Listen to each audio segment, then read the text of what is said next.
Now, he debunked the stigma associated with HIV and AIDS when he came out to publicly declare his HIV status in 1987. 35 years later, Dr. Joe Kariuki has passed away at the age of 63 after battling throat cancer for 2 years. But even in his death, his legacy in ending HIV/AIDS stigma still endures.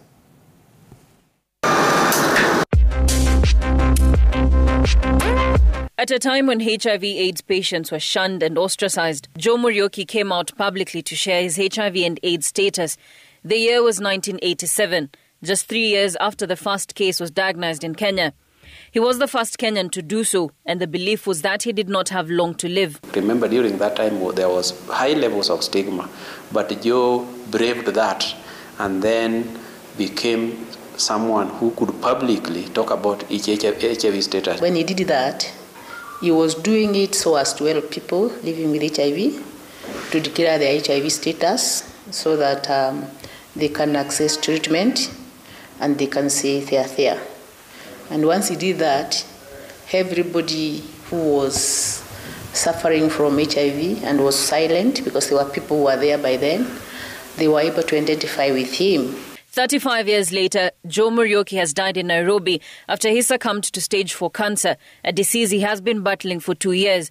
According to the national coordinator of the National Empowerment Network of People Living with HIV and AIDS in Kenya, Kariuki had been discharged from the Kenyatta National Hospital about a week ago after a month-long stay and succumbed at around 8 p.m. Monday at a city hospital where he had been rushed. Joe accepted his status, was on treatment, and was virtually suppressed.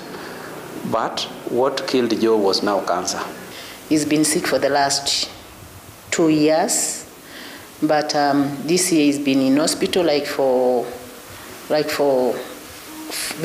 he was in hospital for 1 month, then he was discharged under home-based care. But even in his death, his work in ending the stigma associated with HIV and AIDS will remain noteworthy.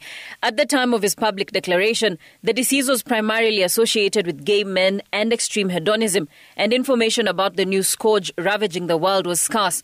Multiple doctors confirmed his HIV status, and as Kariuki would later reveal in a media interview, he was one of the first people to contract the slim disease, as it was known at the time.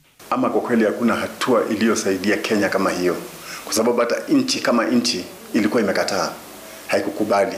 Lakini Joe alijitoa na kusema kwamba ako na virusi vya ukimwi. Kila mtu alitaka kumuona, aone kama ako uhai kweli.